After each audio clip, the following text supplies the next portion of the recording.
New York's JFK will be the first of 5 major U.S. airports to screen passengers who traveled from or through West African nations ravaged by Ebola. Customs and Border Patrol agents will test for fevers with a no-touch thermometer and ask travelers about possible exposure. The government says it's not necessary for the workers to wear protective gear. The risk is vanishingly small because remember, Ebola is transmitted from one person to another when a person is sick and you have exposure to bodily fluids. Screening will begin Saturday at JFK and international airports in Atlanta, Newark, Chicago, and D.C. next week. Dr. Anthony Fauci says airports in West Africa are doing a good job keeping feverish travelers from heading to the U.S. So right away you have dramatically reduced the likelihood that anybody there is going to have Ebola when they get on the plane. If CPB agents encounter a passenger with fever and suspect Ebola, a trained Centers for Disease Control agent takes over, asking more questions, performing more checks. If Ebola is still suspected, the passenger will be put in an airport isolation unit like this and officially tested for the deadly disease.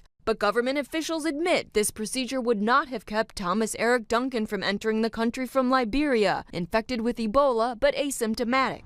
He died at a Dallas hospital this week. Ebola is really inciting into the American public a considerable amount of concern and in many respects fear. Fauci says airport screenings are an added layer of protection to increase safety and decrease public anxiety. Cindy Sharp, Associated Press.